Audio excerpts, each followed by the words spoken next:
20ஆம் தேதியா? பிப்ரவரி 20ஆம் தேதி படம் சினிமா வரும்னு சொல்லியிருக்காங்க. அது 3 நாள்ல பாருங்களேன். பல்வேறுபட்ட சதித்திட்டங்களை எல்லாம் கடந்து வந்து படு பயங்கரமாக வசூல் செய்து உலகத்தை அதிர வைத்து விட்டது ஜனநாயகன் அப்படின்னு சொல்லுவாங்க. அங்க ஒண்ணுமே இருக்காது. ஃபிசில் அவுட் ஆயிருக்கும். விஜயை பார்த்து ராம்ப் வாக் போறாரு ஸ்டாலின். விஜயை பார்த்து செல்ஃபி எடுக்கிறாரு உதயநிதி ஸ்டாலின். FTV தெரியும், ஃபேஷன் டிவி. அதில் தான் வந்துட்டு பார்ப்பாங்க. டக்கு டக்கு டக்கு டக்குன்னு நடப்பாங்க. அவங்க தான் ரொம்ப தூரம் நடந்துட்டு அவர் மறுபடியும் திருப்பி நடந்து போவாங்க. மார்க் போடுவாங்க. ஸோ அங்கேருந்து தான் வந்துட்டு நீங்கள் அப்புறம் அந்த கோயம்புத்தூரில் இருக்கிற சாமியார் டான்சிங் ஈசா யோக சாமியார், அவர் எல்லாருமே வந்துட்டு எல்லாரும் நீ அங்கே தான் பார்த்தீங்க.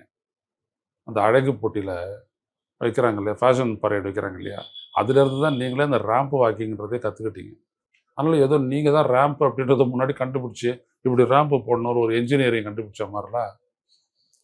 அடிப்படையில் அறிவு வேணாவா உங்களுக்கு? எதை பேசுகிறோம் எதை செய்கிறோன்னு உங்களை பார்த்து காப்பி அடிக்கிறதுக்குன்னு ஒன்று இருக்குதா ஒரு கட்சிக்கு?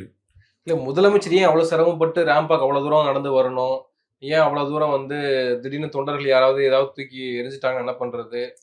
நாங்கள் வந்து முதலமைச்சரினுடைய உயிர் மேலே அக்கறை இருக்கிறதுனால நாங்கள் சொல்கிறோம், முயற்சியெல்லாம் எடுக்காதீங்க. யாருக்கு அக்கறை இருக்கா? தவைக்காவுக்கு. அவர் முதல்ல உன்னை பார்க்க வர மக்கள் மீதே அக்கறை இல்லாதவன் நீ.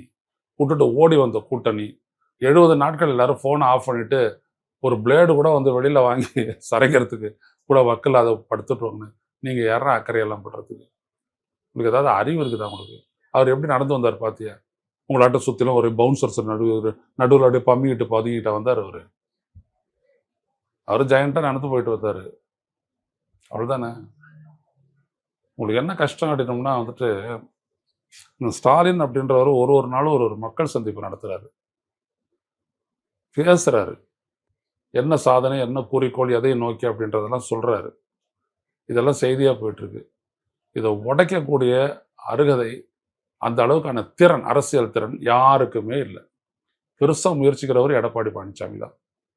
அவராலேயே முடியல. மோடி அமித்ஷாலாம் அப்புறம் வந்துட்டு எல்லாரும் போயிட்டாங்க. இப்போ கிட்டத்தட்ட அவங்களாம் ரொம்ப லேட்டாக வரலாம், பிறகு பார்த்துக்கலாம் அப்படின்ற அளவுக்கு போயிட்டாங்க அவங்க. புரியுதுங்களா? நீங்கள்லாம் எந்த இடத்துல இருக்கீங்க? இந்த மக்களை என்னைக்காச்சும் சிந்திக்க வச்சுருக்கீங்களா? சொல்லுங்கள் பார்ப்போம். நீங்கள் என்ன சிந்திக்க வைக்கிறத விட வந்துட்டு காது பொத்த வைக்கிச்சிட்டிங்க உங்களை பார்த்து. உங்களுடைய இப்போ ஃபங்க்ஷன் நடக்குது அடுத்தபடியாக பாருங்கள், விஜய் வரப்போகிறாரு, வச்சு ஊதி ஊதி ஊதி கத்தி பண்ண போகிறாங்க. விஜயம் காதை மூடிக்கிட்டு, மற்றவங்களும் காதை மூடிக்கிட்டு, ஊடகங்களும் காதை மூடிக்கிட்டு, கடைசியில் அது ஒன்றும் இல்லாத ஆகிட்டு பாருங்க.